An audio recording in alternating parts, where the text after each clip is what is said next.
Now, how about them damn Celtics? And we are back with another episode of How About Them Celtics. Sam and I are here recording on Monday, August 26th.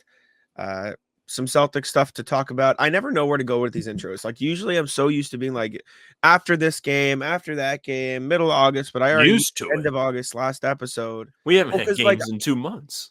Well, A month and a half. I've like had stuff though. Like last episode, I was like, oh, we're almost at the end of August, but we're still like almost at the end of August. So I got nothing now. And the next episode, we're here. If you're listening to us, you know we're just always going to be here. So regardless, cool show today. We got the chance to talk to Ronnie 2K a few days ago about 2K ratings and 2K in general. So you guys get to hear our chat with him and then the rest of our Celtic stuff. How are you doing today, Sam? Doing good. 2K ratings coming out is maybe like the leaves turning for people that like Christmas. Not people that like Halloween, but people that like Christmas. Like, you're not really that close to what you're looking forward to, but the first signs of it coming your way have emerged. And 2K comes out, I think, in like a week and a half. 2K comes out soon. If you want to upset yourself and pick up the controller and play it, you go ahead. Tatum's on the cover. So Ronnie 2K was very kind. He came and he chatted with Jack and I. He was very impressed with some of our deep cut callbacks that we referenced during the interview. And it was a good time. You know, a lot about the ratings. So if you're very interested to find out where the Celtics are rated, this is the place for you to be. Yes, 100%.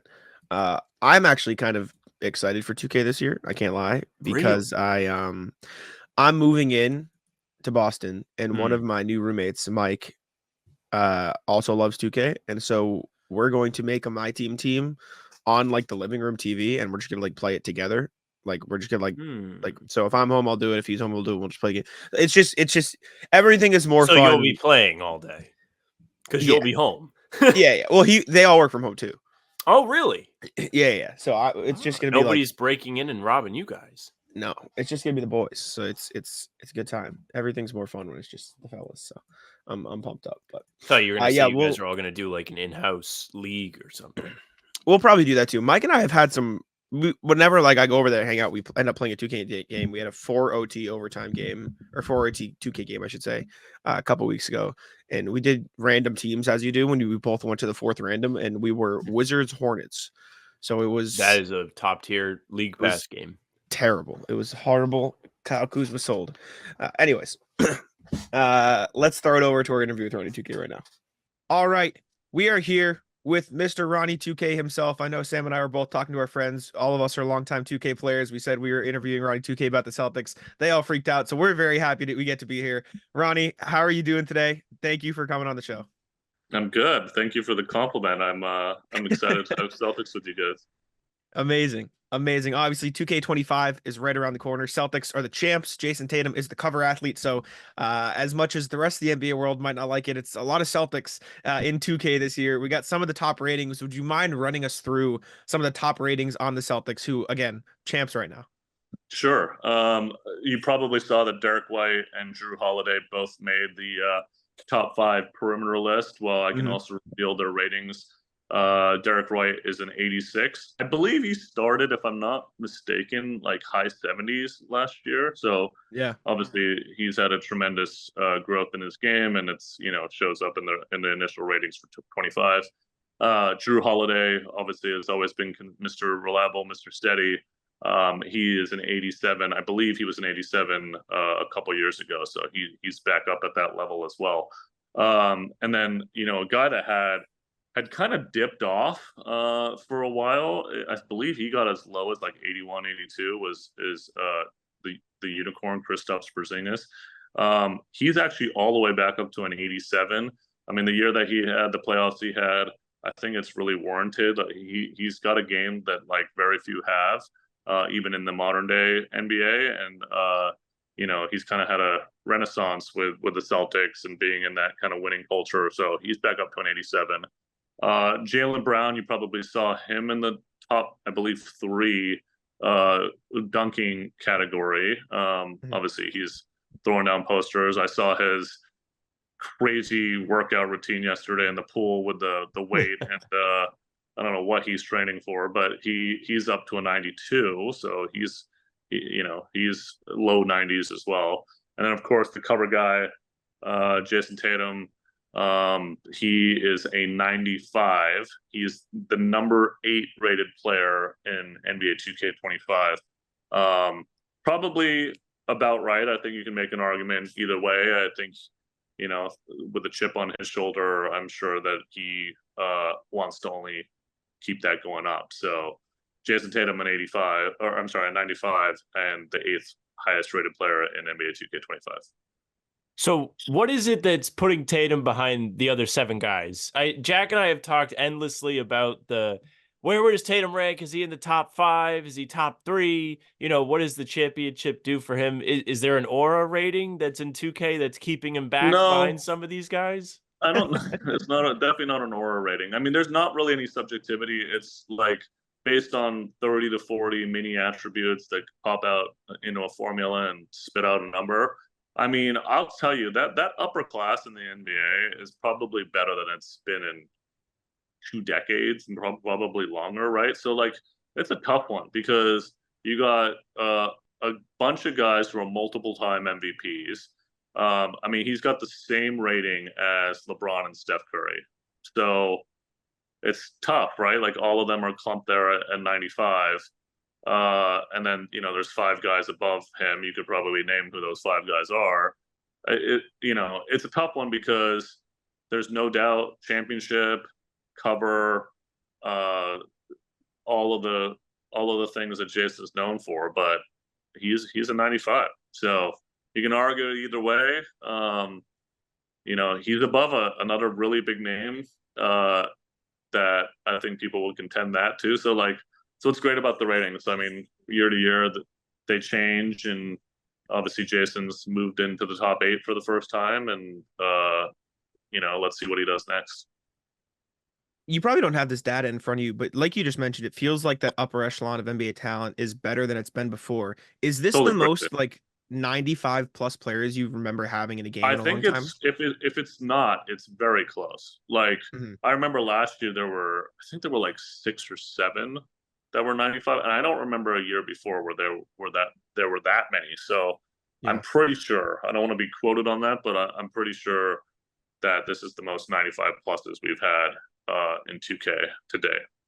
It's kind of funny it works out that way. Like anytime Jack or I would play my GM or my league, it always feels like the players progress so quickly as the years go on, and it's like real life reflects that. Like you're seeing more and more talent around the NBA. Is there going to be a change in the ratings like down the line to kind of flatten everything out or make more of a difference?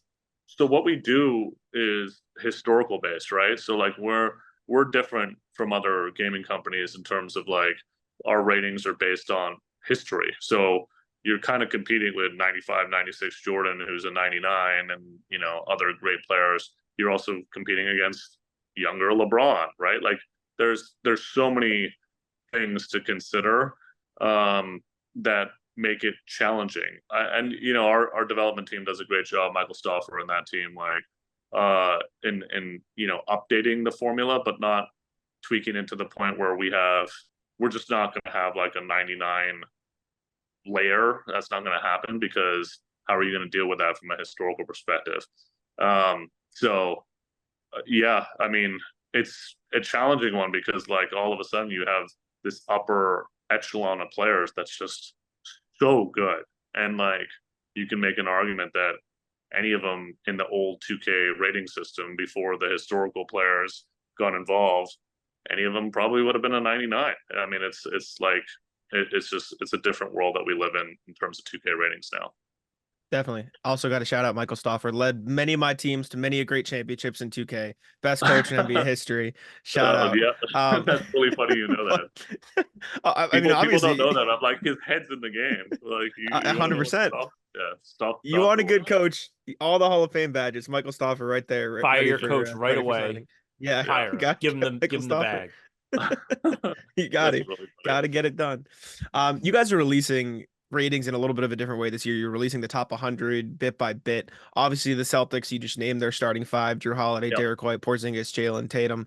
That is 5 guys in the top 100 right there. I guess I have a 2-part question for you. One, are there any other Celtics in that top 100 off the top of your head? Obviously, the only other guy you can maybe think of is Al Horford, who we know Celtics fans love the OG. And 2, do the Celtics have the most 85 plus players on their team? Because 5 is a lot, and that doesn't seem like a normal thing for other teams. 5 is a lot. I don't know if anybody else has 5.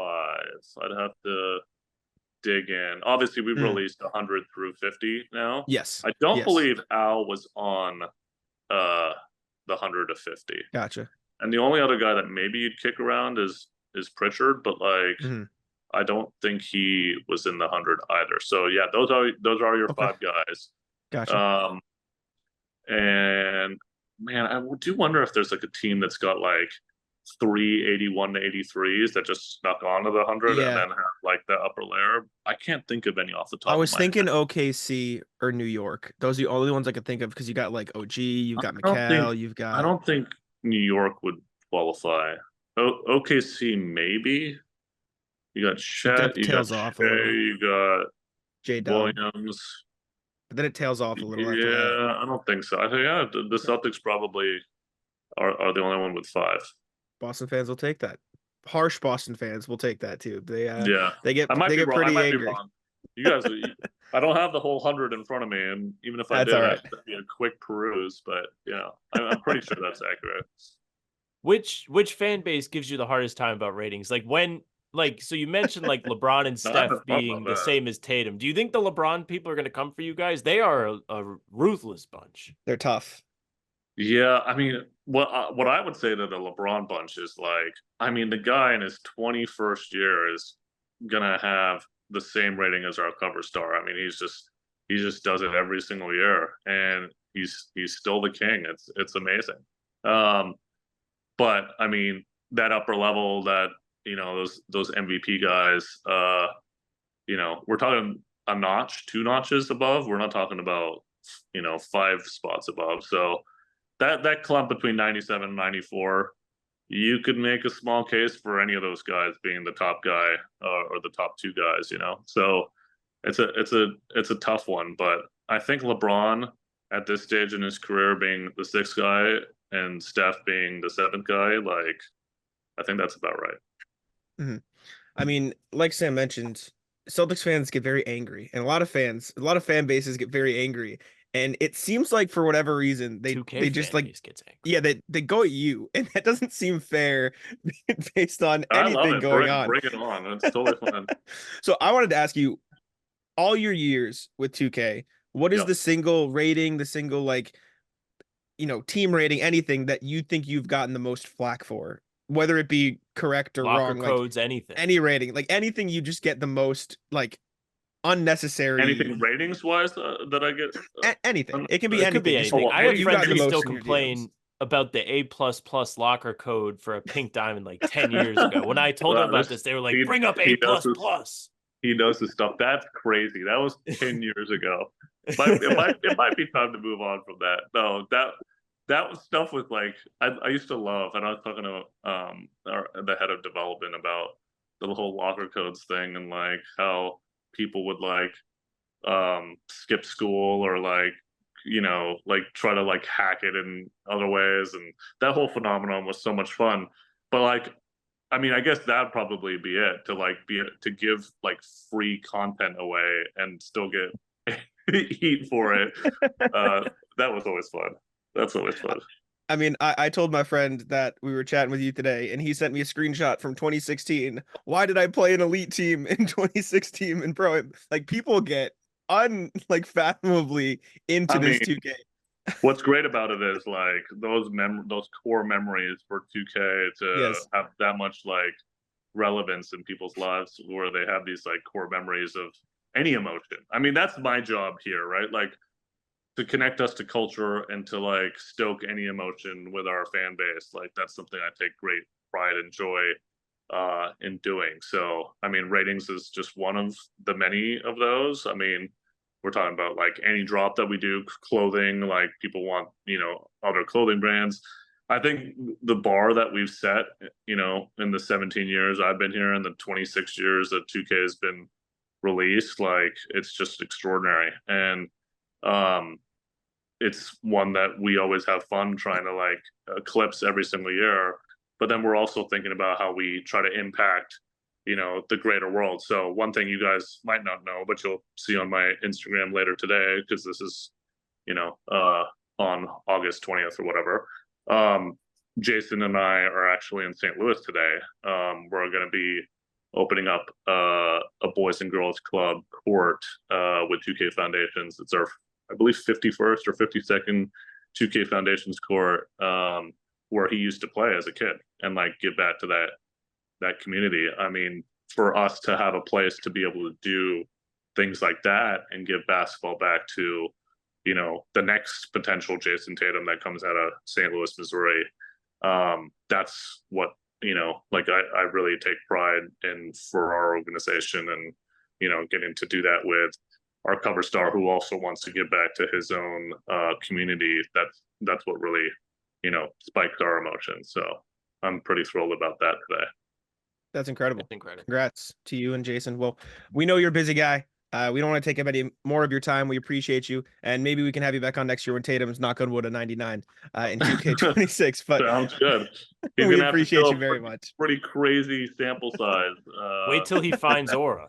Then you But guys put the Aura rating, and it'll be a 99. I got it. I mean, I bet you he has a pretty big chip on his shoulder. So let's see what happens this year. Definitely. Well, thank you, Ronnie, for joining us. We appreciate you very much. Thank you, guys. PrizePicks is America's #1 daily fantasy sports app with over 5 million active members. PrizePicks is the easiest and most exciting way to play daily fantasy sports, and unlike other apps, on PrizePicks, it's just you against the numbers. All you do is pick more or less on 2 to 6 player stat projections and watch the winnings roll in. Get in on the daily action with your friends and become a part of the PrizePicks community today. Preseason football is underway, but you can also pick more or less on 2024 season stats on PrizePicks. Will Patrick Mahomes throw for more or less than 4,300 yards? Will CJ Stroud's sophomore season result in more or less than 4,150 yards? Enter your season picks before week 1 kicks off. PrizePicks is available in more than 30 states across the country, including California, Texas, and Georgia. Me and Sam used PrizePicks all season long during the Celtics playoff run, especially in the finals, Eastern Conference Finals, Eastern semifinals, and the first round. We were picking more or less on Tatum dunks, on Drew Holiday threes, and always pick the less on the opposing star just to add some spice to the game. Download the PrizePicks apps today and use code CLNS for a first deposit match up to $100. That's code CLNS on PrizePicks for a deposit match up to $100. PrizePicks, run your game. All right, we are back, and we're going to talk about the Celtics center rotation now. After talking about some of the top guys with Ronnie, we'll jump into what Bleacher Report believes to be the Celtics' biggest question mark heading into the season. Grant Hughes wrote an article. I believe it's just what is the biggest question for every team heading into next year, because that's every article they wrote nowadays. So my question was, what's the biggest question for the Celtics? So you clicked. They got you. Got me. Center rotation. You talked about Porzingis recovering from surgery. Al Horford is 38. And then you got Cornette, Tillman, and then Nemish Queta on the bench too, who I don't even know if they mentioned Queta in this. That's kind of disrespectful. But you got 3 guys there ready to help contribute and give minutes.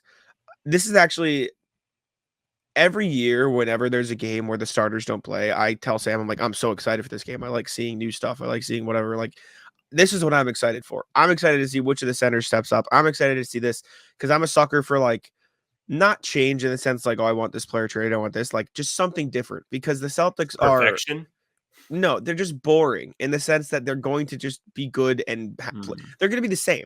They're going to be the exact same as last year, which is fine, and that's great because it's winning. Like, I'm not complaining or anything, but it's I think there's intrigue in getting to see something new from Queta, from Tillman. Like that is intriguing. That is fun to me. So I'm excited to see which one of them steps up. I'm excited to see Luke Cornette get more minutes if he does.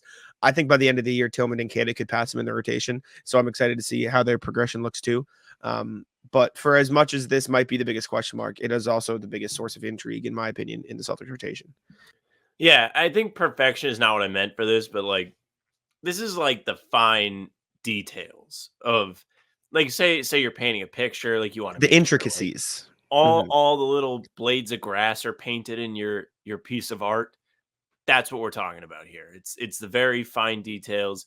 And make no mistake, this is an important thing, especially with Porzingis being injured for the first few months of the season. You're going to need all three of these guys to step up, probably in different situations. And we got a little taste of it last year. Tillman didn't get quite as much opportunity as the others because he was only here half the season. And it didn't really feel like Joe Mazzulla was ready to trust him right away. He had to earn that. So now that we've had a summer, an off season under our belts, it's going to be interesting to see how they use Tillman. When I clicked on this article, I thought the biggest question mark was going to be health. I was surprised that it wasn't, because for me, that's a massive, like, oh man, like, fuck, Porzingis is hurt. You had 3 guys playing for Team USA, 2.5, I guess. Tatum only played like half the games.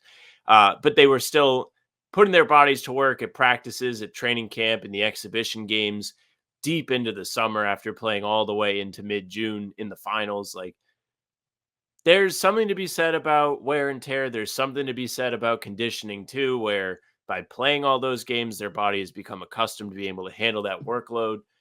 It could break either way for them, but I do just wonder, is everybody going to hold up this year? Are they going to be ready if somebody needs to miss time? And the answer should be yes, because there are built-in segments of the season where guys are going to miss time. 1, starting with Porzingis, I mentioned it, but 2, Al Horford is not going to play back-to-backs. I wouldn't be shocked if Drew Holiday does not play back-to-backs this year as he continues to go up in age. I'm sure some of these, like, there's a Hornets back-to-back the weekend of the 1st and 2nd, which sucks because it's a comedy show at TD Garden that I would like to go see that is a Charlotte game. Who is it? Probably will. It's Comics Come Home. Bill Burr is a headliner. We'll see. We'll see if I go to that. I probably won't. But anyways, enough about me. The show's not about me. I'm interested to see in those situations if some of the young guys are going to get burned. Are you going to see Anton Watson early? You're going to see Springer? Are you going to get a look at Shireman? Like, you're right, Jack. The intricacies of this team are the most exciting part, because you're going to find out who are the guys that they're going to have to keep around in the years to come, as some of the other not fringe, but on the outside of the rotation guys begin to age out or contract out. Mm-hmm. Yeah. I mean, I've said it a million times and I'm going to keep saying it, so I apologize for the repetitiveness. I'm so excited to watch Xavier Tillman play. I'm so high on him. I think he's going to be phenomenal. Like, I genuinely, from the bottom of my heart, think he can replace Al Horford in the lineup, like, at some point in his career. I don't think he's going to be an all-star like Al Horford was, but I think he can provide a similar level of impact. And I truly believe he can be a similar level 3-point shooter that Al Horford is if he continues to work at it. Like, just look at the way they have developed some of these 3-point shooters on their own team. Like, Jaylen Brown wasn't a good 3-point shooter when he entered the league. Let's be real. No, like, he was not a good. And now he's good. Tatum He's an objectively solid 3-point shooter. Who'd you say? Tatum wasn't the best. He was bad. He was good. That was the big concern with him coming out of Duke, is he's a good mid-range shooter, but he's kind of inconsistent from 3. Yeah, but like his rookie season, like he never had a bad 3-point shooting season in the NBA. Like, to start out, like, he shot 43%. What was Jalen's rookie? I'll look it up while you talk. I can take a look. My point is, like, Jalen shot 34 his first year on low attempts. Okay. Regardless, like, even Hauser and Pritchard and some of these other guys, like, just building them up into better shooters than they are. I think the Celtics have done a pretty good job, and so I'm excited to see what Tillman can do from beyond the arc. Same thing with Queta. I think Queta has a ton of potential. I think he can be an even better version of Luke Cornett in terms of just a big who can stay home, guard the paint really well. He's a lot more athletic. He's a better rebounder. He's just got to control himself, work on his composure. So I'm really high on those two guys. I'm really excited for them.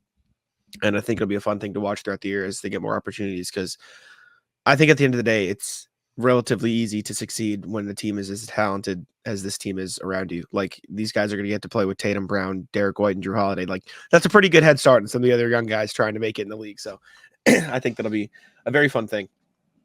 Next thing we got, Tom Brady was on the Roommate show, right, with Josh Hart and Jalen Brunson. Yeah, he was a little captive. We can go Yeah. to Rattler's court on this one if we want.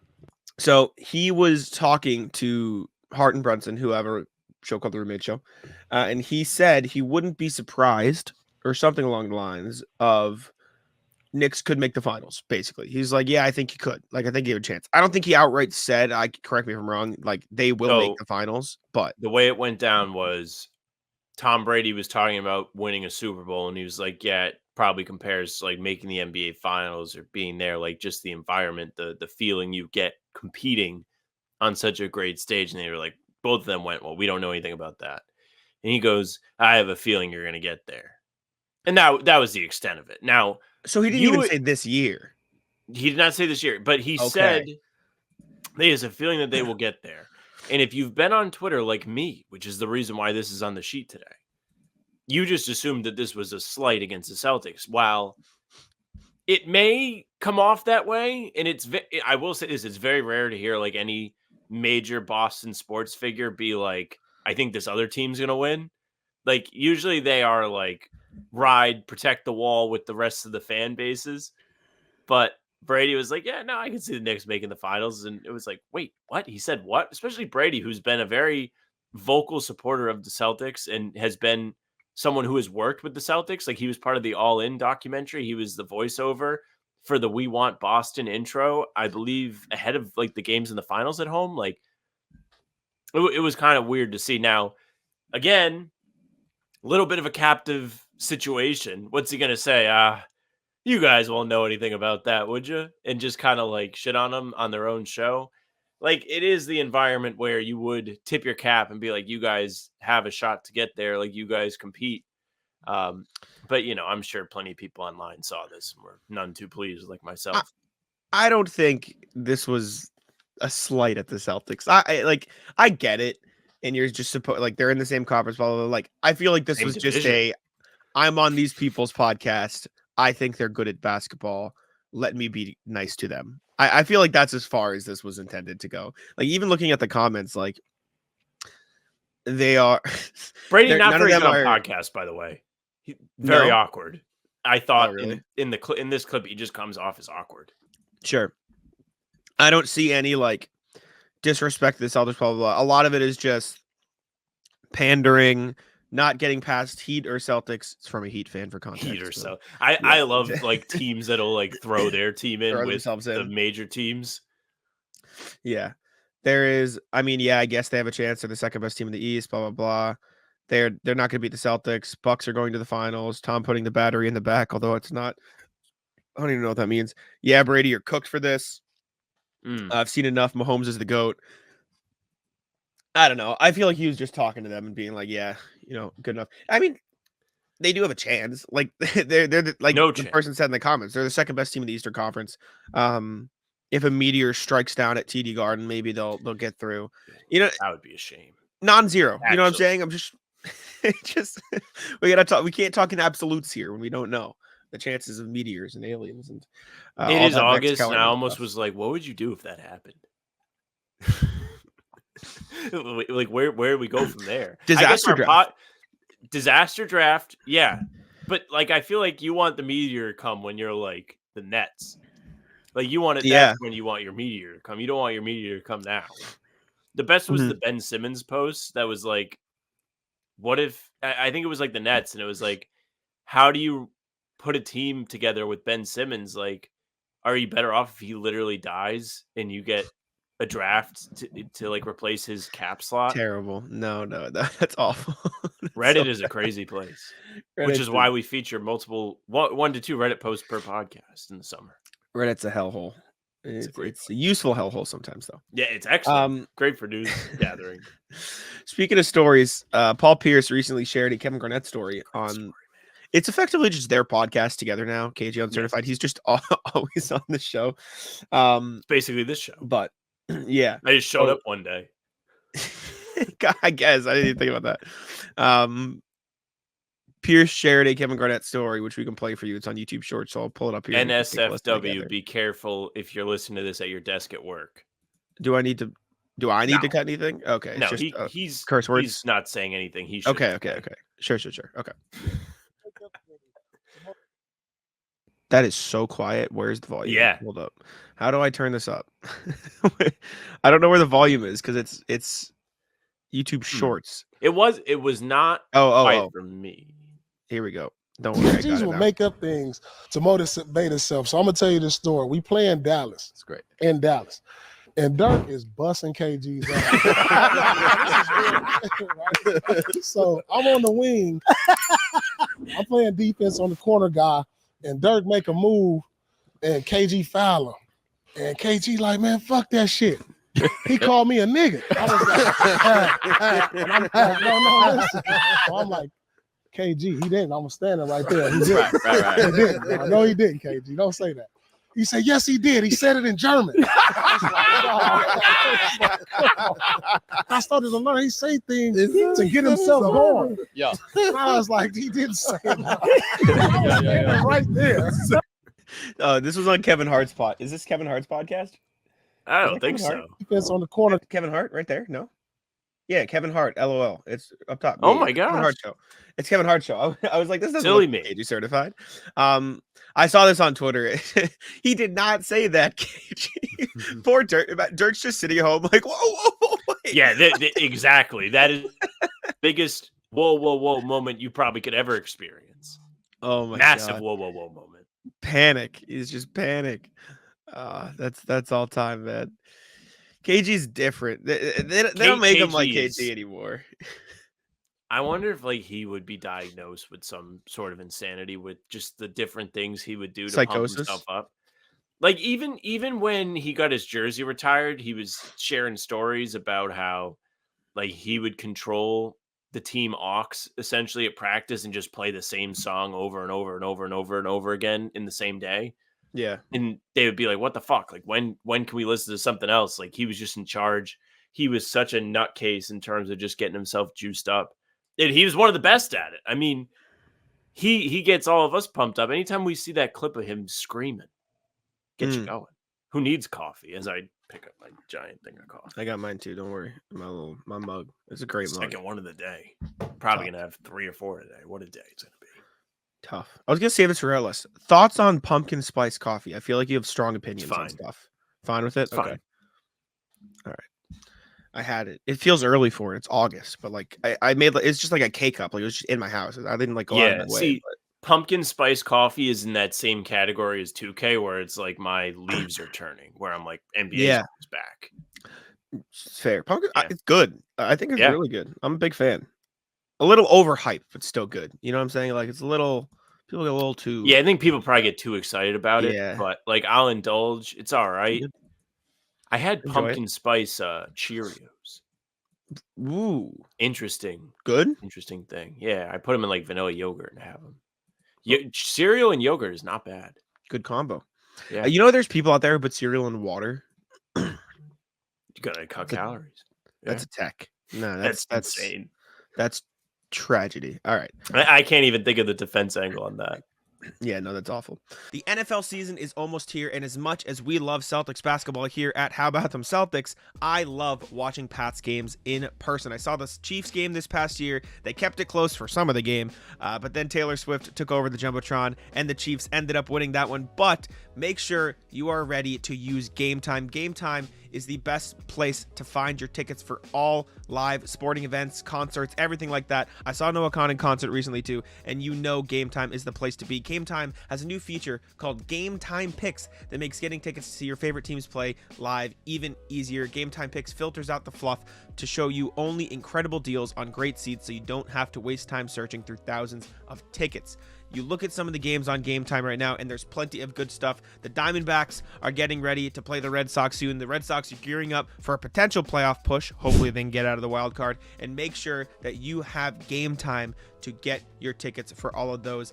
I love the fact that you can filter out fees, or filter in fees, I should say, so you know the exact price you are paying on Game Time. Take the guesswork out of buying concert tickets with Game Time. Download the Game Time app, create an account, and use code CLNS for $20 off your first purchase. Terms apply. Again, create an account and redeem code CLNS for $20 off. Download Game Time today. Last minute tickets, lowest priced, guaranteed.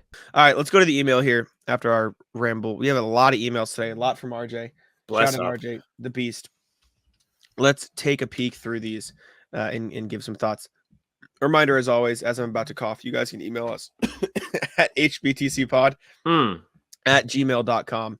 Send us your emails there. We'll check them out on the show.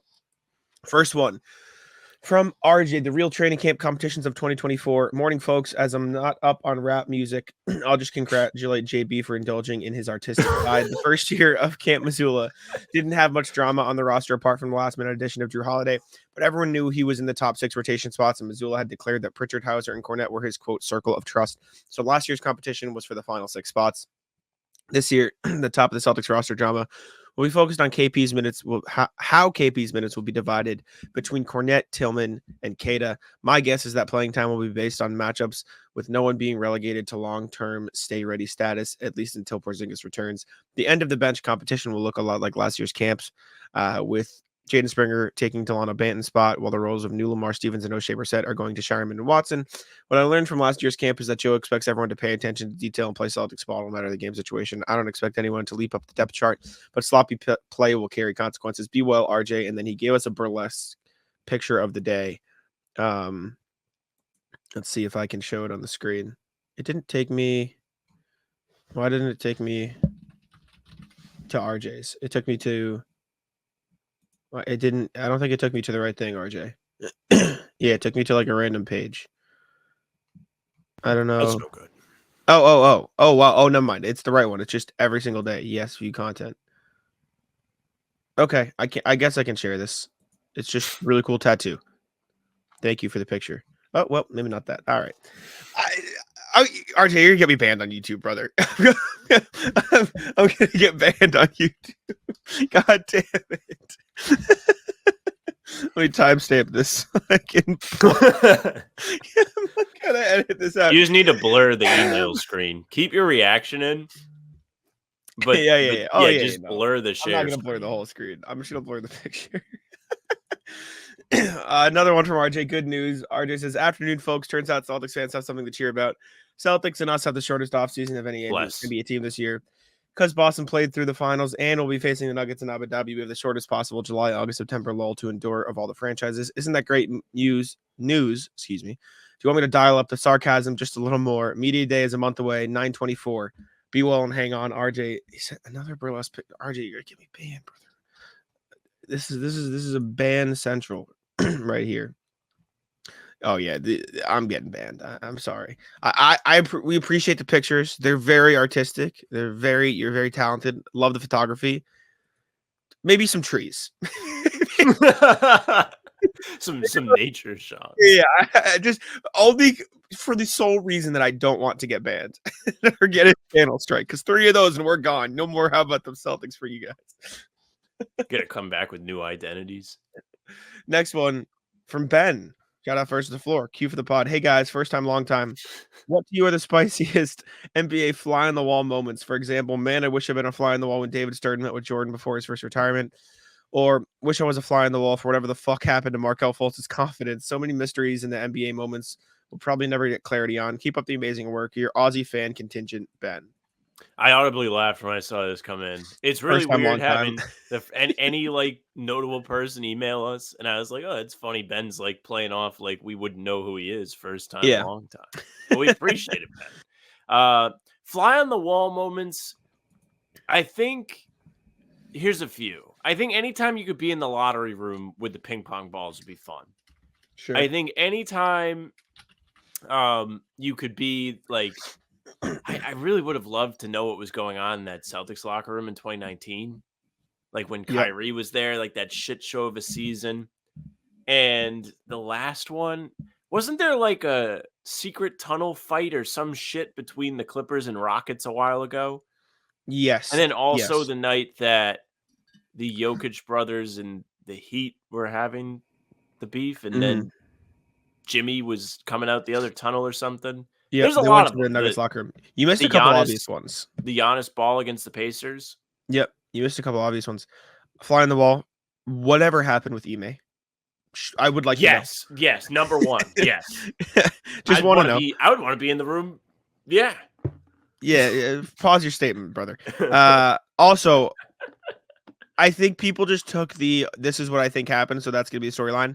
I would like to know what happened with Ben Simmons exactly. I want to know how much of it was truly just his own mental health. I would like to know how much of it was just Doc Rivers and a toxic environment. I'd love to know if it's just purely what everyone thinks and it's Ben Simmons being a bitch. Like, I just want to know what happened, because we none of us know for real. Like, we just all make this assumption based on everything we've seen since, which is he hasn't been back on a basketball court, so it's probably his fault. But like, I would like to know exactly what happened with that. I'm trying to think what else we could go with. The bubble. I would have just loved to be in the bubble and see everything behind the scenes there. I think that would have been fun to see how that all goes down. What else? What else would be cool? I think that's it. I think those are some good ones. The locker room when Marcus and Jalen were fighting in the bubble, more specifically, I suppose, would be a fun one. The Durant meeting with Kelly and Tom Brady. That would be a good one. Yeah, I was That'd thinking be like cool. free agency stuff would be pretty interesting. I think the Yep. Peyton Pritchard wedding would have been cool to be at. Yeah, if we're going recent with all the guys there, that'd be fun. Team USA locker room with Steve Kerr, Jason Tatum. If we're talking recent, just seeing how those conversations went down, how mad Sure. JT is. Anything with JT and JB, because those guys just very rarely let their actual feelings be known to the media. just wanting to know how those guys actually feel about anything. I think I'd be interested to see Joe Mazzulla when he's not like being On? the guarded. Yeah. Like if he's with the team. Just to practice. I just want to watch. And maybe a situation where Brad Stevens was mad. See Brad Stevens mad. Yeah. Angry Brad Stevens would be fun too. Thanks, man. Good question. We appreciate you. RJ again. Even folks, I'm including a link to a recent declaration from Chapel Roan, because as much as I love the Celtics basketball, I admire people who make it happen and enjoying discussing the team and history of it all. I truly loathe people who try to do sofa psychology on players and coaches. Whatever is going on with JT, JB, or Coach Mazzulla's head during game does not matter. Look at the play, look at the results, look at the observable behavior, and let go of the rest. I realized such an attitude adjustment would get rid of the morning gab fest and a lot of Celtics Twitter, but is that really a bad thing? Here's a link. It's a relatively short read. Okay. Let's see. Oh yes. Okay. It's very long. I don't have to read it. I know the situation. Chapel Roan went on a rant recently. It's effectively about I'm trying to think. There's a word for it. Shoot, what is it called? One sec. Let me fan rant on. It's basically like when fans think they are friends with the artist and they talk to them and they interact with them. Like there's a word for it, but I can't think of something relationship. Like it starts with a P. I can't think of the word for it. Regardless, she's just like getting harassed and people are talking to her, blah, blah, blah, as if they are friends and they can like crack these jokes and say these things to her. Yeah. But, like, you don't know this person. Correct. Like you and I can mess with each other and it's fine because I've known you for 5 years. We're friends. But like, if somebody comes in our comments and goes, haha, fuck you, you're fat, you're a piece of shit, I hate you. Like, that's not funny because I don't know you. You know what I'm saying? And so that's effectively what's happening. It's like, not even funny for me. Yeah, no. Like Sam also wouldn't say those things. Like, people, parasocial relationship is the word. But people are like talking to her and people like treat the Celtics like, oh, I know these people. Like, you don't know them. Like, you are not coming across as if you are like friends with them or you're making jokes. You are just coming across like an asshole. So I think that's effectively what RJ is saying. And if I got it wrong a little bit, I'm sorry. Isn't there a movie about this kind of? It's like I think Aubrey Plaza is in it, and she's like a super fan of this influencer or maybe singer, and like she drives across the country to like befriend her, and it's like I don't know. I haven't seen it. I remember when it came out. Yeah, so Chaperone is basically saying, like, she said, I've been in too many non-consensual physical and social interactions. I just need to lay it out and remind you women don't know you shit. I chose this career and path because I love music and art and honoring my inner child, and I do not accept harassment of any kind because I chose this path. Nor do I deserve it. When I'm on stage, when I'm performing, when I'm in drag, when I'm at a work event, when I'm doing press, I'm at work. Any other circumstance, I'm not in work mode. I am clocked out. I don't agree with the notion that I owe a mutual exchange of energy or attention to people I don't know, don't trust, or creep me out. Basically, like, if you come up to me and are expecting me to like just accommodate you, like I don't owe you shit. Like that, like it's the notion like when people get mad at LeBron or Tatum or Luca for being like, no, I don't want to do that right now. Like I don't do pictures. Like they don't owe you anything, dude. Like they are human. Like they are allowed to not be on like famous person mode. They're allowed to like don't like. There was a video of a fan in Paris like harassing LeBron for a photo, and at one point he just goes, "Stop!" Like stop. And people like online are like, "What the hell? Like why is he being a dick?" Like. This kid's probably been harassing him for hours. Like, I don't think he's being a dick. I think he just wants the kid to leave him alone. Like, that's a very rational response. Like, if there was somebody harassing you at your job or in like, if you're getting followed on the street, you're probably not going to like it either. And so I think it's just the notion that like these famous people don't really owe, just because they are famous and you know who they are doesn't mean one, they know you, and two, they owe you anything extra. And I think I feel like you owe them like that. just a responsible interaction. Yes. Like so here's what I'll say. I think if you're a famous person and you are being positively interacted with, you can give the slightest back. But like, for example, if someone is like, hey, thank you for all the laughs or whatever, or like whatever, I enjoy your work. You say thanks, Sure. move on. You don't owe them a picture, you know. No. Just be fucking normal with people too. Like, don't like harass them. Exactly. It's true. Like, and that's the problem. I often think of like, what if I ran into this person? Well, how would I interact with them? And I always am like, yeah, I'd probably just be like, hey, thanks. You make me laugh a lot, and move on. I don't even know if I want to ask them for a picture because I wouldn't want to bother. Yeah, I feel like I'd be awkward. Like I don't want to bother them. I went to 2 drive-throughs yesterday because I didn't want to make the worker make a second coffee because they fucked up my order. I'm not gonna harass somebody. I'm not like I just don't like making people feel annoyed or awkward. So it's like I don't know. People just lose that part of them. And it's kind of funny for us because we're in like I don't know if hybrid's the word, but it's like an environment where when we're working and we go to games to cover the team, we are essentially put into those situations as people that are watching a set of players that we also watched before we started this. There is a layer to it that's like, oh, like you guys are semi-heroes, but not entirely. Like we've been doing this part long enough where it's kind of worn off a bit. But when we first started, I mean, we would have journalists on and be like, you know, how do you control your fandom or whatever when you cover a team? How are you non-biased? And the answer is just always, you just kind of lose it after a while. You're so far in depth, like it becomes second nature to you. So, but the first time you sit in one of those press conferences, I'll never forget it. It's like trying to talk to the hot chick. It's terrifying. I mean, you know Kai Cenat, the streamer? Yes. He was in like Germany or something. Jalen did the dunk with? Yeah. He was like in Germany or something overseas, and he's like getting in his car, and a fan just like jumped in the car before him and just was sitting in there like, haha, look, like come hang out. Like that's just like that's bizarre. Assault. Like you're just gonna get arrested for that. Like people just don't know how to act around celebrities and stuff. So thanks, RJ. Interesting. That must be so weird. Not to like prolong the moving on, but like how many normal interactions do you think like a mega famous person has? Like probably like few.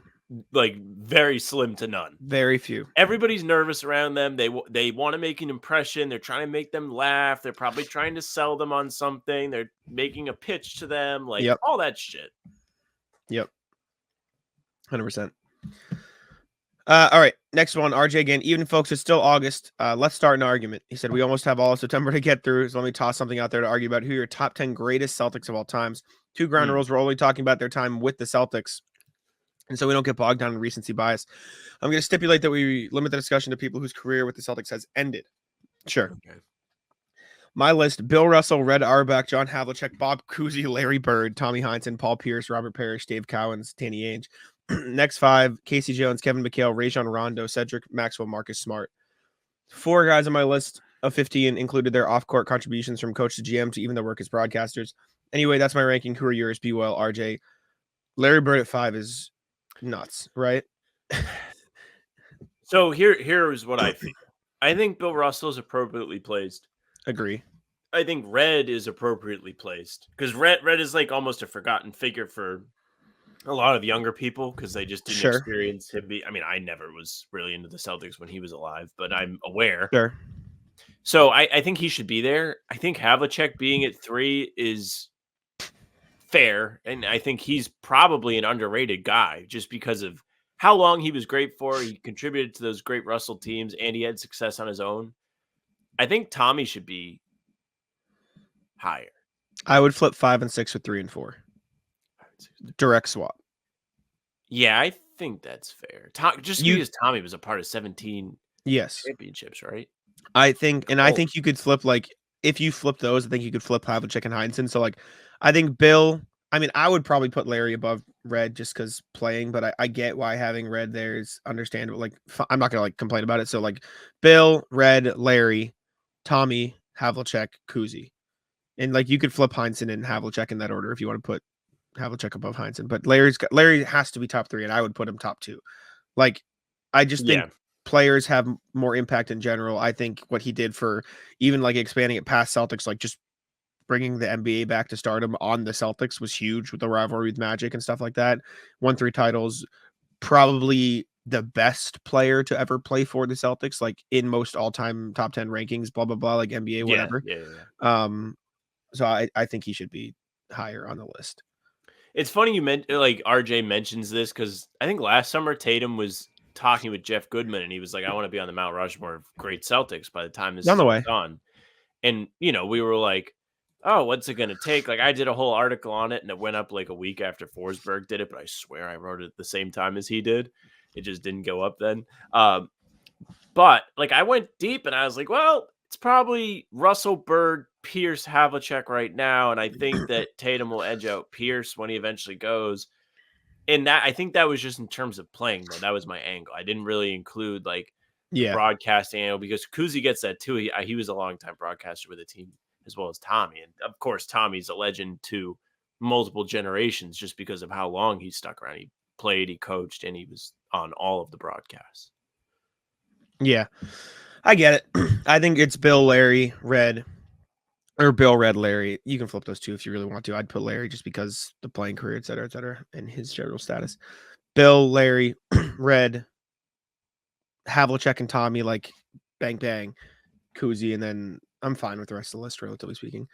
Maybe bump Kevin McHale up a little bit. I feel like he's a little low. Am I crazy? But that's picking at straws there. How come McHale's lower than the rest? I don't know. Like, why is he so much lower than? Why did Parrish get the nod compared to? I get Parrish. Parrish has a lot of the all-time leader Celtics records, like most minutes, most whatever, blah blah blah. Like he's a lot of those, like longevity. Danny Ainge for the GMing, like drafting Tatum, drafting Brown. McHale I don't know why a nod just for KG. Cowan's won an MVP, so maybe that's it. He won an MVP, right? So he won. He was part of those Havlicek championship teams, I believe. Too. Yeah, I don't know why McHale is coached. I don't know. Interesting. Actually, yeah, I don't know. Yeah, odd. The fun thing exercise about doing though. these things is it's always fucking subjective, splitting hairs. Yeah, very subjective. Thanks, RJ. Next email, Celtics of the 70s morning, folks. Since Celtics fandom is celebrating the first championship in several years, I thought I'd look back at my first experience of that in the late 70s. Posted it on Celtics blog at Celtics of the 70s. Here is a link to the first 5 installments. Hope you all enjoy it. Yes, RJ sent us to these. I don't know what's the best way to cover these because it's just a lot of block text. So I wonder if it's almost worth us doing either an individual video where it's like a look back, because I think that'd be interesting anyways to post, and we'll just do one later this month after we like pick through it and pick like some of the bullet points, just so we can not necessarily just be reading a bunch of text on a pod. But if you'd like to read it, the link is on the screen. You can find it on Celtics blog in the fan posts, and we're going to do a video on it. I just don't think it's good to spend like a huge chunk of the email doing it. I think we should make it its own video of like looking at past Celtics, blah, blah, blah. You know what I'm saying? Yeah. RJ, you ever think about like applying to write for Celtics blog? I feel like you could do it. You definitely could or should. If it interests you, obviously. But let us know. But we'll cover these because he did a bunch of installments, which everyone should read. And we'll do our own video about it. Last email from RJ, movers and shakers. Morning, guys. Simple question for you to kick around. Which teams do you think will be will move the most in the standings this year, for good or bad, and why? My guesses in the East are Bucks dropping 7 games in the standings due to age injuries and Dame still not playing defense, and Sixers 6 to 10 wins, mostly due to Embiid not quite not being quite so injured as last year. In the West, I'm bullish on Memphis moving up by having a healthy Marcus and ED contributing to their defense. Your thoughts, Be Well, RJ? That's a good question. I'll share this so we can take a look. I think Starting in the East. Memphis is like the most Or the obvious West. one because everybody forgot about them. Yes. They were obviously just off the map last year. Not only did they have all those injuries and finish with a subpar record, but they are also in Memphis, an area that will Clippers. not get coverage unless they are balling out. And even then, they're probably not going to get too much love from the national media. I So think the it's Clippers, very easy to forget them. Clippers could drop a lot too. I think they're going to be a lot worse this year. Yeah, the Clippers, man. Watch out for the wall, though. Yep. I think the Mavs are going to have a better regular season because you got to think last year was a little bit weird at the start because of, ironically, the Grant Williams drama where they just weren't exactly getting along and they just like weren't meshing. And now they've kind of found a formula. I almost equate it to like when the Suns were good and then they were really good because they kind of meshed and figured it out. So I think they could jump. I think Minnesota could be a fall team. Relatively speaking, but I still think they crack 50 wins. That's still, I mean, they could drop 6 games. Yeah, no, for sure. My sneaky one is the Jazz. I think the Jags don't hit 20 wins this year. I think they win like 18, 19. Like I think they're really bad. I don't think they'll be very good. I think the Pelicans could jump depending on how everything plays out. The DeJounte Murray trade is something that people don't talk about enough. Same with the Kings. I don't know how much room they have to jump because they already won 49 games, but and then in the East, I think the Knicks win. Pistons are going to win at least 12 extra games. Yeah, I can get on board with that. I think they might approach 30 wins. Maybe more. Maybe I think the Hornets. I think the Hornets get up there. I think Chicago. The Bulls fall off. Yep. Obvious. Yep. Nets fall off. Yeah, Nets are going to be Nets. Chicago will be bottom of the barrel this year with Washington. I think Cleveland falls off a little bit. See, I thought the same thing, but what did they really lose? Who did they lose? Everyone else gained. Almost, it feels like they didn't do anything. Like the Knicks added Mikal, the Sixers added Paul George, right? The Pacers are going to have Siakam. Pacers are going to have Siakam for the whole year. Magic added Kentavious Caldwell-Pope. The Bucks are the only other team that didn't, and I just think they are better than the Cavs in general. You know what I'm saying? Like everyone, I mean, even the Bucks added Gary Trent. It feels like a massive collapse, not collapse, but step back spot for the Cavs. I agree with you, but I just can't quite find like the internal issue, which I mean, it could be all external. It could be everybody got better and they didn't do anything. Even the Bucks added Gary Trent. Like the Cavs literally did nothing. Like change your life, Gary Trent. But even just adding extra depth, the Cavs did zero, like actually zero. It isn't like, oh, they made some nothing moves. Nothing, zero. They lost Isaac Okoro and drafted players. End of offseason for Cavaliers. Who'd they draft? Anybody good? Jalen Tyson. Watch out. You see what I'm saying? Like nothing. My point is, I'm thinking internally that they may be up the creek because there was so much stuff coming out early in the offseason that was like, they got to choose between Mitchell and Garland, and they're both still there, and Mitchell re-upped, and there could be room for a shakeup there mid-season if things don't go well. Maybe. I just think they're going to be worse. I don't see them I don't see the internal shakeup being a good thing. I think it'll be we got to trade one of our top 4. I agree with you. I feel like they have potential to really take a step back if they get off to a slow start because they'll just be like, "Fuck this, we're getting rid of somebody." Mitchell wants out, whatever. Mm-hmm. Does Mitchell end up in Miami? No. What do they have? Hero and Robinson? They would trade him. I'm just fucking around. I have no idea. All right. Thank you, RJ. Thank you for everybody for the emails. We appreciate it very much. Let's jump to the NBA section here, and we'll start with Goran Dragic's retirement game, which was just sick. Like, it was just cool. Goran Dragic officially announced his retirement from basketball, and he's been everywhere. He's done everything, and he had this international showcase game. I don't know where it was. Do you know where it was? It was in Slovenia. Duh, that would make sense. Luka was there, obviously. Jokic played in it. Chris Bosh played in it, which was fun.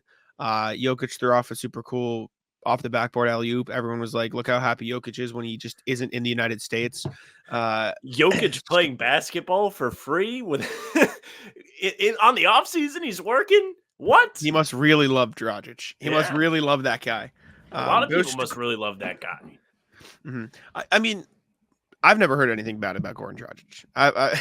It doesn't watch him play surprise against me. the Celtics, man. Fuck that guy. But it feels like he's just been a very well-respected player throughout his career. It was a cool event. Seeing Chris Bosh back on the court was a fun thing because he hasn't played in 6 years. So shout out, man. I'm very excited. Yeah, excited. I'm enjoyed watching it is what I meant to say. There were so many cool clips of this. Like you probably saw some of it on Twitter if you're listening. Like they had this whole draft of like pickup teams of all these dudes that were friends of Dragic. Obviously, Jokic and Luka being there is huge just because they're megastars. Then you had guys of the past like Steve Nash showing up to this is incredible. Just playing when he's like 50 years old. They were all playing soccer out there too. They had so much fun with this. It was a 2-night event. It looked like it was sold out in their like equivalent like of like the Garden, like whatever they got over there for major arenas. They had it full for Dragic. So very cool way to be sent off. It would be really cool if they did stuff like this more often, like here. Like maybe for like a jersey retirement, you gather up all the boys, play some pickup in front of a full arena. I don't know. I feel like teams could have some fun with this. I feel like this may not be the last time we see an event like this. No. And I get why I feel like this was, I don't want to say it's unique to international stuff, but like he's just made so many connections throughout the years and was so big on the international scene that it makes sense that this many people wanted. Like he played for so many teams and he just made so many relationships that it makes it more possible. Like somebody like, let's say they did it for Dirk when he retired. Like you can only get so many former Mavs players. That's a bad example too, because he also played overseas. But you know what I'm saying? Like people who only played for one organization are limited-ish and stuff like that. And I think what made this so cool is you just brought in so many people from so many different walks of lives, etc. In terms of teams and everything. Anyways, next thing, ESPN released their offseason survey where they asked GMs and coaches about a bunch of different questions around the league. So we can take a look at that, see what they thought. And see if the Celtics got disrespected. Spoiler alert, maybe. But they asked, who's the best player in the NBA right now? 15 votes for Nikola Jokic, 2 votes for Luka, 1 vote for Anthony Edwards. I didn't know they gave Anthony Edwards a vote for himself. That's crazy. Insane. That's wild. I mean, the Anthony Edwards hype needs to calm down a bit. He needs to get curbed a little bit. It is unbelievably overrated. I think he's so overrated. I think they're like overrating that he'll like show you personality. I think maybe as media, we're also starved for that. I mean, we talk about Tatum and Brown all the time and you get them in press conferences. I mean, we did the fly on the wall question with Ben and it was like, fuck, I would just love to see what they look like when they're not having to put up a shield. I think Anthony Edwards just doesn't play with the shield. So everyone's like, this guy rocks. I think the days of the Kobe types winning titles are gone for now. I don't think you can win a title winning. It's me time. I'm getting you bucket, all me. I don't think that wins you championships anymore right now. Not with the Celtics playing team basketball, not with the Nuggets playing this pass. Jokic is the hub and this elite playmaker, not with the Thunder having this incredible depth. And I guess you can call Shea that, but he is more of a willing passer and a better passer than Anthony Edwards. And I think he's closer to a facilitator than Ant is. I don't think you win with a guy like Kobe as your star right now, unless they are like a top 10 player of all time like Kobe. I think, well, even Kobe, like Kobe was playing Kobe ball out of necessity, and then it just became a brand. Like some of those teams are horrendous. He but he won doing it. Is my point. Like he won it with power. He won it with Shaq. Either. That's exactly what I'm saying. I'm saying I don't think you can do that anymore because of how talented and how diverse the league is now. Yeah, no, I'm supporting you. I'm just adding more. Yes. Next question. Who will be the NBA's best player in 5 years? Okay, yeah, this is how you know. Anthony Edwards is getting 1 vote for now and 1 for 5 years. Get out of here. Timberwolves GM putting it work. 12 for Wemby, 2 for Shea, 2 for Luka, 1 for Ant, and 1 for Jokic still. It's going to be Shea hype is almost as crazy as the Ant hype. I disagree. I think Shea's more real than Ant is. I just think he's the best player in the league. Yeah, I think he could be. I said it when I did my rankings. I think Shea's going to pass Tatum. I mean, Shea's Tatum's age. listen, my whole thing is, I think for as much as I love Tatum, Shea is better at making big time shots than Tatum is. Like Yeah, he just, I like, agree. And, You're preaching to the choir on that one. exactly. And when I was saying it, like my whole thing is, I think Shea fits that mold of does everything really well. Like with Jokic, there's always been the defensive thing, but he's so elite on offense. His defense is underrated. Giannis can't shoot or whatever, right? LeBron's never been the best 3-point shooter. Like all these guys have these little flaws, whatever. Shit. Shea's not the best free throw or 3-point shooter either, but he is just like great to elite at everything. Plus, I think he is a little bit better in those clutch moments, et cetera, like end of game things at Tatum, and probably a little more than a little bit. And so I think once he continues to prove this, once he continues to win at this highest level, and this Thunder team's no fucking joke. They are damn good not. now. Caruso and Hartenstein on the team too. They're going to be damn good. I think he is going to, like, he is going to gain that respect a little bit more, and he's going to be even better than he was before. So I can see, I understand the Shea hype. I don't get it as much with Ant just because I feel like I don't love it, whatever. Wemby, though, is the correct answer. Wemby's different. He's that, like, you can look at Wemby despite them losing a game and be like, holy fuck. Like, yeah, that's a winner. That's a beast right there. You know what I'm saying? Like, am I wrong, though? Well, I think Wemby also has like he hasn't been in the league very long for people to get patient with him angle to it. And I'm not saying he doesn't deserve this praise. Like, he's doing things, again, as the worst version of himself we're probably ever going to see, that we're like, holy shit, like, I've never seen anybody be able to, like, affect a corner three from the opposite block of the paint and get out there and actually contest the shot. Like, he is otherworldly on defense. Guys have to play completely different when they play against the Spurs just because they're afraid of him going inside. I think one of the main reasons why France was so not dominant, but very competitive in the Olympics was because of him. Like, teams had to change up the way that they played solely because of him. And you saw, like, Canada clearly did not want to go inside. So with all that being said, like, he's going to probably change the game in some way. He's nuts. I think the Spurs are going to be, I genuinely think, despite how good the West is, they can make the play in this year. Like, I think Wemby's that good. He's unbelievable. And he's also just so fun to watch. I'm sick of all these teams being good. Hey, man. Welcome. Who will be the 24-25 MVP? Shea is the leader with 7 votes. Luka has 5. Ant has 2. Jokic has 2. Tatum also has 2. Yeah, so I get all these. If I had to lay my preseason pick, I think I would also pick Shea just because I think the Thunder are going to be even better than they were last year. I think the Thunder might win 60 games this year, and I think Shea is going to put up incredible stats again. I think he's just that guy. I think him and Luka are the correct 1-2 here. That's it. Tatum is the MVP. I get it. They just won a title. If he can, like, realistically, if Tatum just has like let's just say he doesn't forget how to shoot for half the season again, right? Like, I think that is always that's a given every year. I know, but if it doesn't one year, you know what I'm saying? Like, if magically he doesn't forget to shoot for 2 months, he's going to shoot 40% from 3, average like 28, 4, and maybe he jumps up to like 7 or 8 assists on a 61 team. Like, that is just going to be in consideration just because of how elite. If you think about it, this may be the year because Porzingis is going to be out for half the season, or cut his hair. Relatively, he cut his hair. But Porzingis is going to miss a significant amount of time. When Porzingis is healthy and the Celtics have everybody, Porzingis provides such a luxurious wrinkle to the offense where he's an entire scoring option in himself. They can run things through him at the free throw line. You're going to have to see the Celtics play a similar brand of basketball to which they played before last season, where Tatum and Brown may have more responsibility. Now, they have great secondary creators in White and Holiday, even with Porzingis being out, but there's going to be a lot of responsibility on the Stars to do as much as they possibly can scoring-wise. So Tatum may have the chance to put up numbers and impress the national media because he and Jalen are pulling the Celtics all the way into first place or wherever they may be, all the way up until Christmas Day. Mm-hmm. This is a huge opportunity for him to make strides in the MVP conversation. But you mentioned it. It is asking Tatum a lot to play good for a whole season. He usually gives you a month or two of like, what the fuck am I watching? Yeah, we'll see. Maybe I am all in on the weight off his back narrative though of just him being able to play free for an entire year. That is a huge So eyeball emoji. Is that I'm what the excited for thing that. says? The article?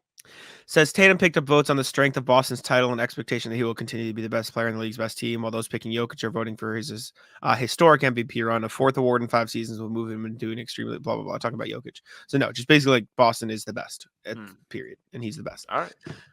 Who will be the rookie of the year? 8 votes for Zach Edey. Really? 5 for Reed Shepard, 2 for Alex R, 1 for Stephon Castle, 1 for Tristan De Silva, 1 for Rob Dillingham. It does feel like an anybody can win year.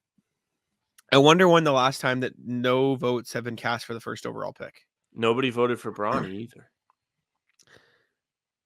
Yeah, shock. But seriously, when is the last time you think nobody voted for the rookie for the first overall pick to win? Anthony Bennett, maybe, and still people might have bet it then. It's crazy. That is wild to think about. I don't know, man. It's It's bizarre. I mean, Edey being the top vote getter is strange to me. I get it though.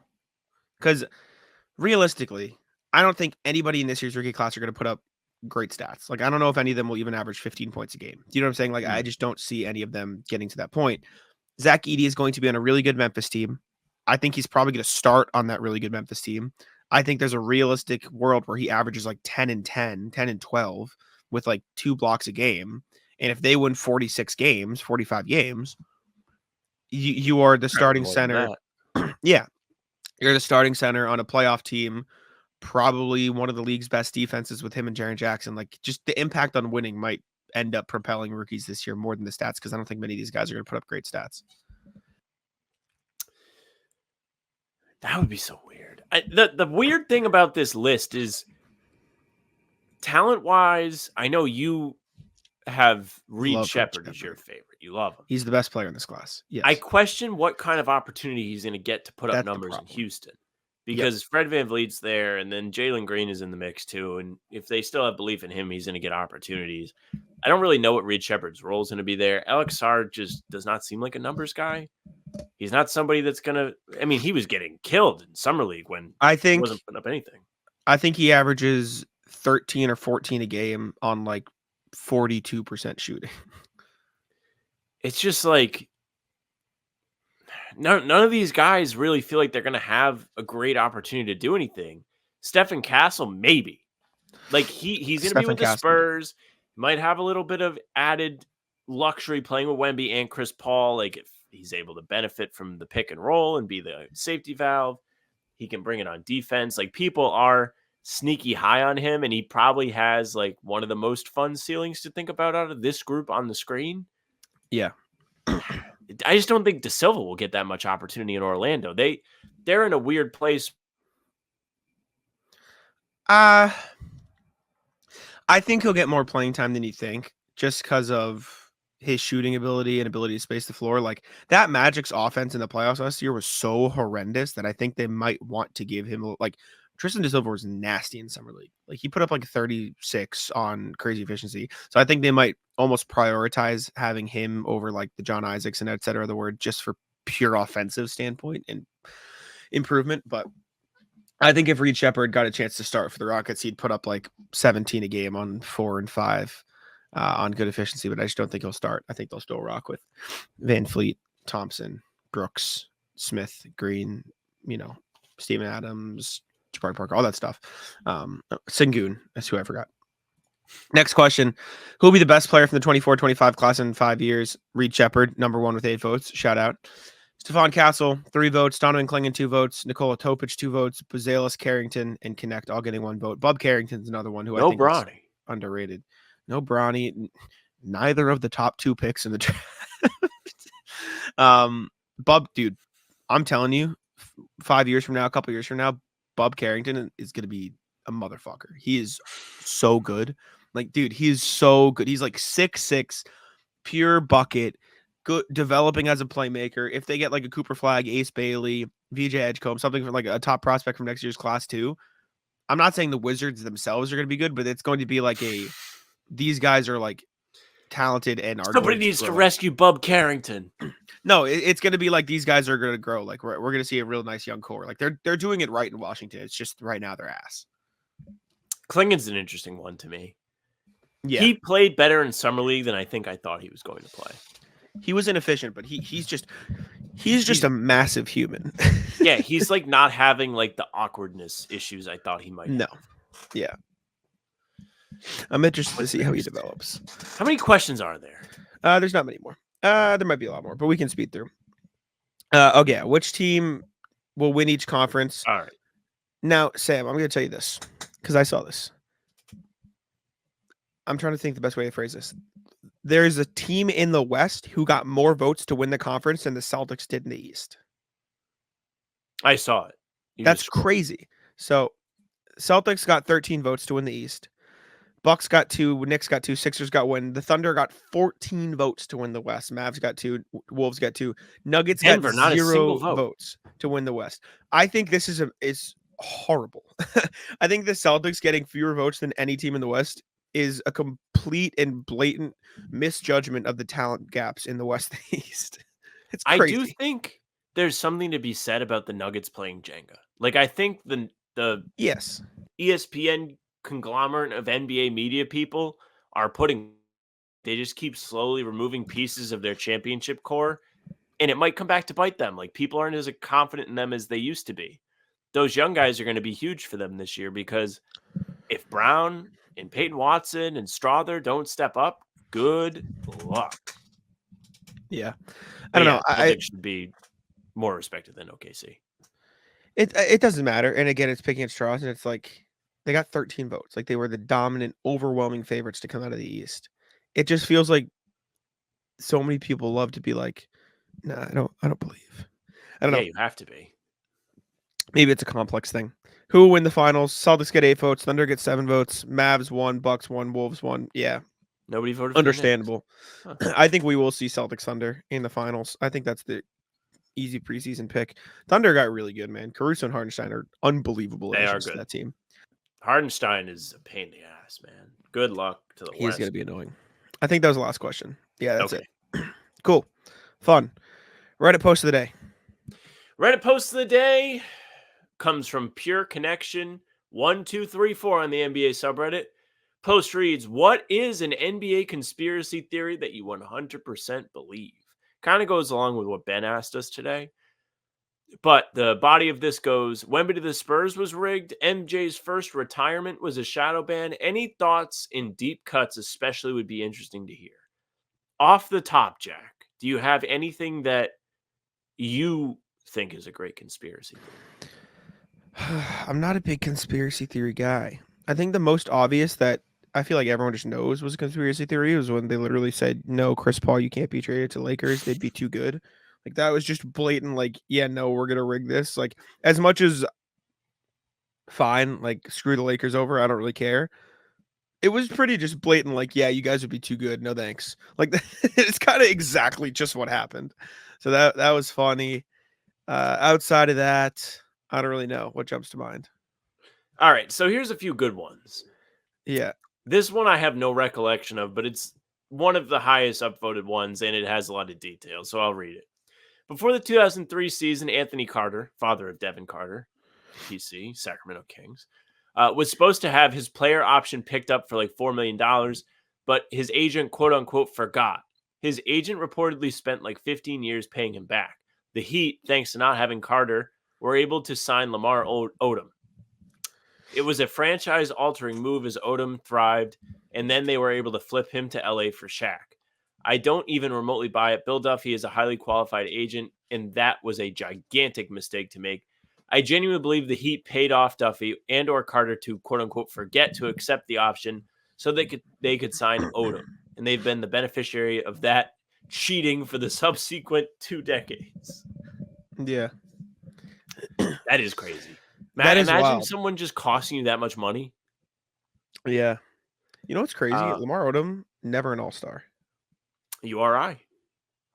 Lamar Odom might be one of the most underrated NBA players ever. Just like looking at it, like 13, 8.5, 3 and 7 or 3.7. Like at his best, he averaged 15, 10 and 4, 17, 10 and 4, 15, 9 and 5.5. Like never made the all-star team is wild. He averaged 14.4, 9 rebounds and 3 assists as 6th man of the year in LA. Like, I think he was on our list of like when we were making our teams, like 2 non-all-stars, 2 all-stars, and Tatum when we were building like our Tatum teams. Oh yeah, He was up there. Wild, he never made an all-star team. That's crazy to me. Anyways, sorry, that was random. 6'10" shooter, good defender. Maybe he was ahead of his time. Yeah. Anyways, that's an interesting one. I didn't know he was in the Heat. Forgot. Somebody wrote, I believe the NBA predetermined Blake Griffin's win in the dunk contest, handing it to him after he jumped over a sponsor's car, Kia. JaVale McGee was robbed. What do you think? I don't remember the dunk contest. I remember him jumping over the car. The reply says it wasn't supposed to be a Kia. It was supposed to be a Lambo. They switched it on him at the last minute. Oh, yes. I shut the replies so I could see as many of these as I could. Most well-known one, Scott Foster being the match fixer. The GOAT. Sure.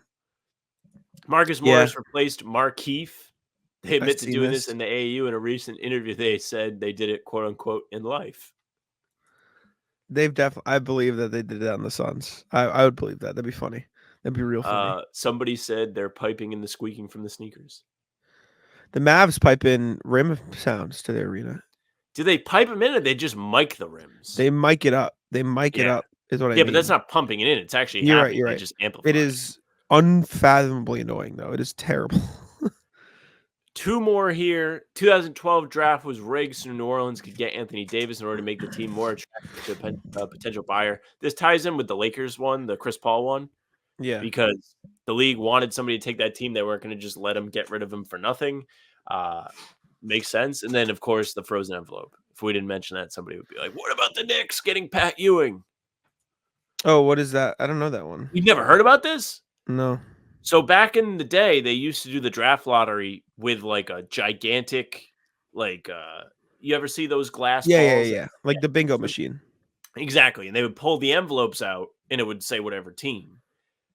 New York apparently had their envelope frozen, so David Stern could feel which one was cold and he wouldn't pick it until last. I see. I mean, of course they would fucking rig that. That is funny. I mean, if you want to talk about rig, the Cavs won so many number 1 picks over the years. They wanted LeBron to go back there. Well, even past that, yeah, exactly. Kyrie won, Wiggins won, Bennett won. That's 3 number 1 picks in X amount of years. Yeah. You think Chicago had it rigged for Derrick Rose? No. Even though it would make sense. Yeah. Because they did not have a very high chance to get that pick. Yeah, they had like the 8th best odds. All right. Rat list, Sam. You want to start? What you got? Rat list. Mohegan Sun. Rat listed them on the last show. For a different reason. I thought I would be going there on Saturday to see Childish Gambino, and the concert was canceled. The concert was canceled 5 minutes before I was about to leave. I was devastated.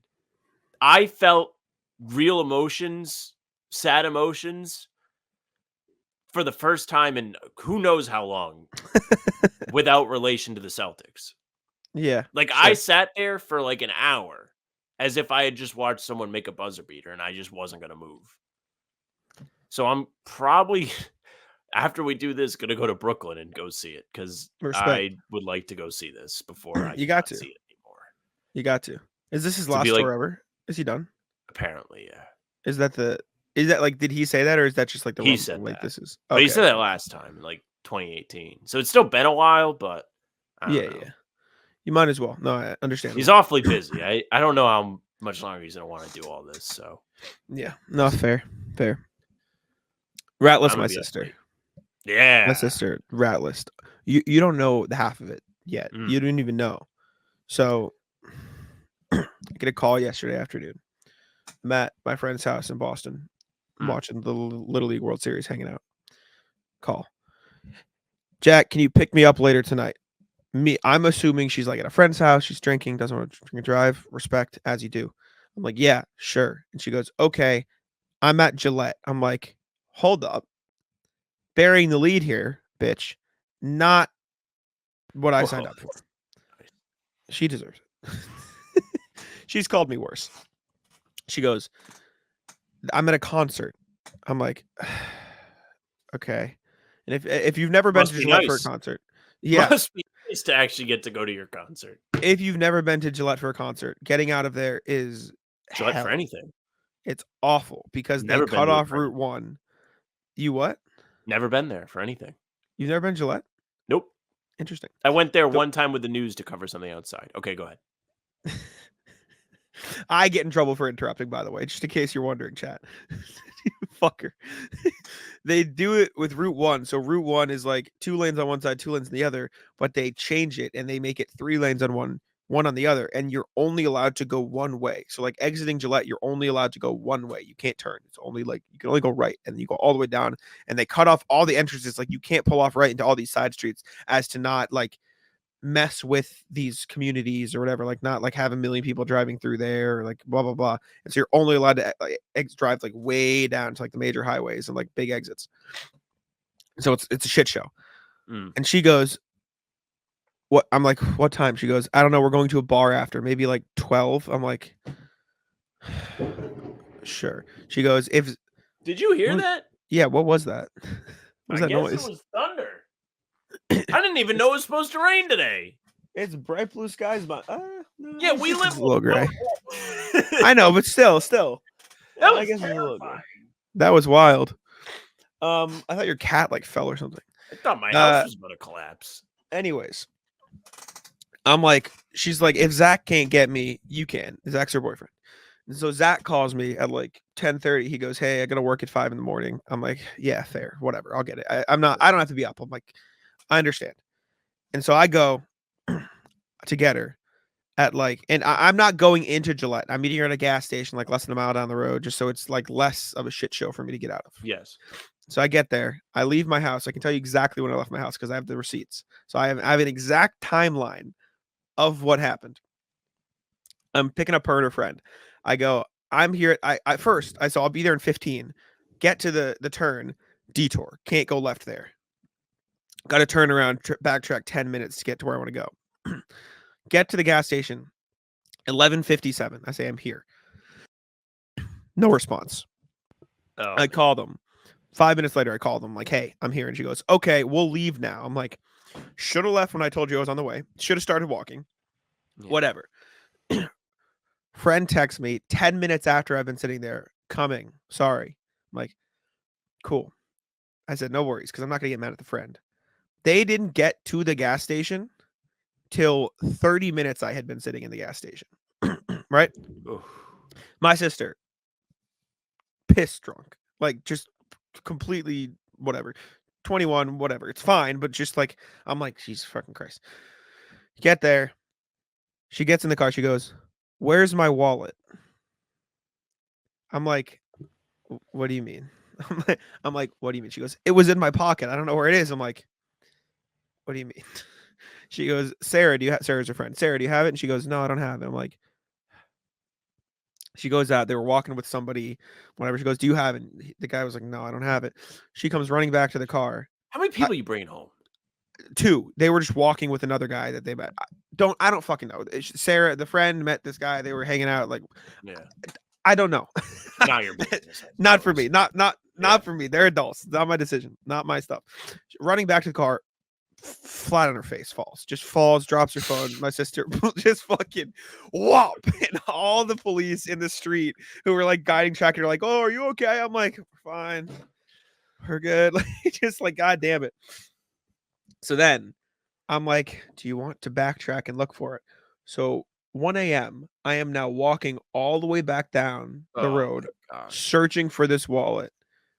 Mile back. My sister, my feet hurt. I'm like, why? She goes, I didn't wear my shoes. I'm like, what? Why? For what reason? So I give her my Crocs. So I am No, now I'm getting shoeless.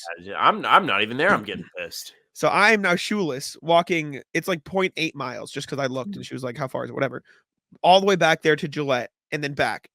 Didn't find it, by the way. I called the bar. They don't have it. She goes, don't tell mom. I'm like, you're an adult. It's your business. I'm not going to say shit. Exactly. So. Don't tell mom. I'm telling everybody. I'm going on the pod and telling them. Well, I'm not telling mom, but do you know who will? If Henry hears this, Henry's going to be a little rat fucking teller. Henry, don't say shit. You snitch. He's probably like giggling to Um, himself. I know he's definitely like, Yeah. but I get back to the car. She's mad now. It's silent. Whatever. She drops her phone and falls like 3 different times on this walk back to Gillette. And by the time I get back to the car, all of the cones in the traffic are gone. Like it is that late at this point that there is no more traffic from the concert. I didn't get back to my house over 2 hours from the time I left my house. It took me. And it takes me 25 minutes to get to the place. So that's an hour and 10 minutes of waiting / walking to look for a wallet at 1 a.m. So if I'm you, the next time I'm just going to send her a link to Uber. I mean, there does become a point where like the price would be more worth it than inconveniencing whoever. I mean, it's just like a sibling thing. It's a friend thing. I'm not going to say no. I'm just not. It's just like, I've had my dad Uber before. that's fucked. No, it's not. Because he was coming back like, no, listen. He was like flying in like during a pregame for a playoff game. Like it was like the worst possible time. It wasn't like I had something I had to do. Like it was not, All right. I don't want to. I get it. Sure. But yeah, I was not You can even send him the money if you want. You can pay for the Uber. I'm not paying for your fucking Uber. I'll just pick them up. I don't mind. It's a sibling thing. I will always pick them up. I don't mind. It's just like have a little more awareness and respect for my time. Like just a little bit. Just a little bit. I'll happily pick you up. Yes. Let me rephrase. I'm not going to say happily. I will pick you up because it's a nice thing to do. I'm a good brother. You know, I will never say no. Probably too nice.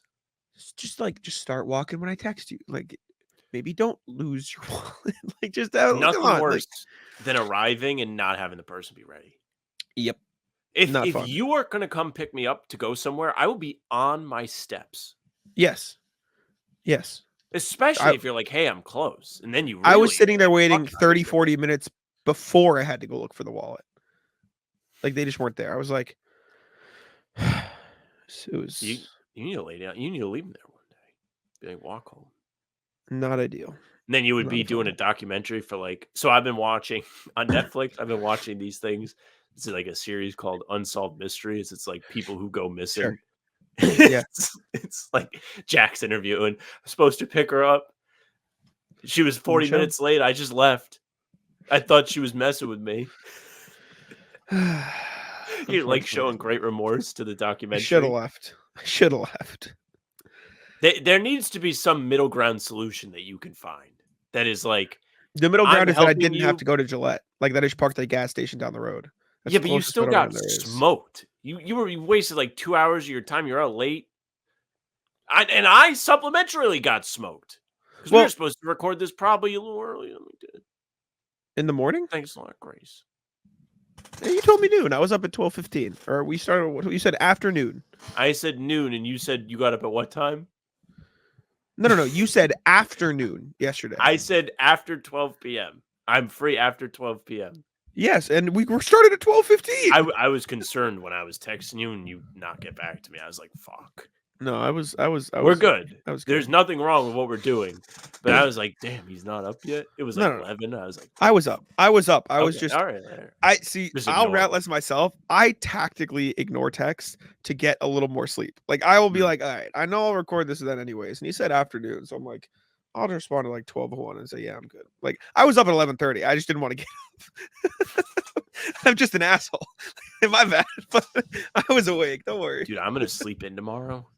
I'm like on the fence. I'm like, one, I don't know if I'm going to this alone or not. Two, I don't know if I'm going to stay or I'm going to come home. Yeah, fair. I feel like I'm in a very similar situation to what I was when I went to the main Celtics game. And I was like, I really want to make a 3-hour drive at like 11. Did you stay over that night or did you drive home? I stayed. Okay. But I only paid like $70 to stay. If I stayed tonight, I'm paying at least double that. Yeah, that's gonna be even double. That's not bad for New York. 150 is not bad. Yeah, I don't know. It's not great, but it's not as bad as it could be. I could wake up in my own bed. Yeah. I don't know. I don't know if I have anything else. Do you have anything else? No, I don't. Just you know what? Yeah, rat list. My group of the annual rat list of My friends had their stupid fucking fantasy football draft yesterday that they won't let me play in every year. Why? They never let me play because I don't like football, which I don't care for the NFL, but I do like playing fantasy football. And they know that. And they have reached outside of the friend group to fill spots instead of having me play. That's fucked. That's It's a very sore spot for me. Every time I talk about this, I get like really pissed. Yeah, that's kind of fucked up. Wait, what? Yeah. No. It is fucked up. That's It is nuts. fucked. Is this like Frank and them? Yeah. Yeah, Ratless. That's a tech. That's real Now, bad. I will say not all of them are like fuck Sam. Like there is a contingent that is like, I think it's fucked that this is happening. But What they side's don't- Frank on? Frank is on the second side. That is, I think this is fucked. Yeah, okay. Good for Frank. Respect. That reminds me. Well, one, my friends have a dynasty league, which they've had since before I was like close with them, like my roommates. And I don't know if it's possible, but I want to join their dynasty league and just pick from the Right. free agents and start. But I don't know how to do it. Like I don't know if there's a thing in because they do it in a sleeper. Anyways, yeah, the real thing we need to talk about. Michael Hilly, and we can wrap here, so I'll put on the Celtics logo. Michael Hilly reached out to me and said, "Can we do an HBTC fantasy league?" And I'm down. Fantasy I will do it. football? Yeah. Yeah, I don't have a fantasy league this year because all my friends are like, "Oh, I have too many leagues." Let's do it. God We can forbid do if a, you have me included in literally anything. we can do an HBTC fantasy league. Email You us want to or join? Email comment. us. Yeah, email us. I don't want to play favorites, but like I would rather let some of the guys who have consistently emailed and commented be in it rather than just like random people who, you know what I'm saying? Like I want it to be like the people who are here every show. What, Like you want to limit it 10, 12? I don't care. We can do if there's fucking 20 people that want to do it, we can do Nah, it you can't. ridiculously. But like you're saying, if we get down to, I'm not going to cut out like Joey or an RJ, like someone who like is always here if they want to do it. So I understand what see. you're saying. we'll gauge the interest. If you're a Yeah, regular we'll probably get listener, like 3 people that want to do it anyway. yeah, no, I feel like it'll be a lot more. And I mean, if they're listening this deep into the episode, then they fuck with us anyway. So Yeah, it's true. email us, comment down below if you hear this about wanting to join a fantasy league. Michael Hilly, I'll DM you as back because you messaged me about it, and we'll figure something out. We'll do it on like ESPN. I feel like it's the easiest to do it on Yeah. for sure. We may be able to do I'll figure it out. something in the lines of like Live stream. you ever heard of this is not to do with the fantasy league. You ever heard of like the pick'em leagues where you pick a team every week and you pick one team, you can only use them once per season, and if they win, you survive, and if not, you're out. Vaguely. I know the concept, yes. See, that's one we could do with a bunch of people. Yeah, we could do I that don't too. know though. We'll I'm see. down for a Let's fantasy start. league though too. We're gonna start with the fantasy league. We should do it live too. The draft, like we A should come draft on live. well, just as in we will go Should we live do? for Should the we do a draft. fantasy league with all of our friends and then stream that? Yeah, but like- I know the viewers want to do it too, so I want them to Okay. be like. So we'll figure it out. We'll figure it something out. But we'll do a league with the viewers at the very least. And maybe if like we need to fill spots, we'll ask Bobby and them if they would like to join as well. Okay. But yeah, we'll do that. Comment down below. Send us an email if you want to do fantasy with us. That'll be a good time. I know Michael said he'd do it. I bet like the Eli and Landon. You know, I haven't heard from. I was about to say Landon. I haven't heard from Landon in a while. Landon commented literally. Did he? today. Yeah. I guess it's just the Landon's emails. been commenting. I said something he liked the other day. I think. That's why. Shout out Landon. But like the Landons, the Eli's, all that stuff of the world. Oh yeah, you're right. Landon's always been here. He still wants a HBTC shirt. I know. Yeah, I'm people sorry. are pushing for the merch. I know. It's We're hard. trying. I'm gonna put it like this: it's very hard for us to be like, yeah, let's make merch. We're getting like 100 views on certain videos this time of Yeah, year. It's it's just like also a just- bad time of year for it. It's also just a pain in the ass to like set up the merch store and everything. Like it's a process. But we'll figure it out. We'll get stuff done. Anyways, appreciate y'all for tuning in. Make sure to leave a like, subscribe to How About Them Celtics. Again, comment down below if you'd like to do fantasy with us, and we'll let Sam wrap it up. Hey, thank you very much for listening and watching. Make sure you subscribe to the channel, leave a like, hit the bell. You don't want to miss any of our daily uploads. New stuff coming at 5 a.m. every morning. You've got full pods like these Tuesday, Thursday, Sunday, game recaps during the season, the morning after each game, and other videos to keep you busy in between. We're almost there. So subscribe. We're going to have a ton of fun again this season. You can find us on Spotify and Apple as well. If you follow us there, all of the pods and game recaps will go directly into your feed. So it'll be very easy for you to find us. You can leave a 5-star review as well. We'd appreciate that very much. You can email us hbtcpod@gmail.com.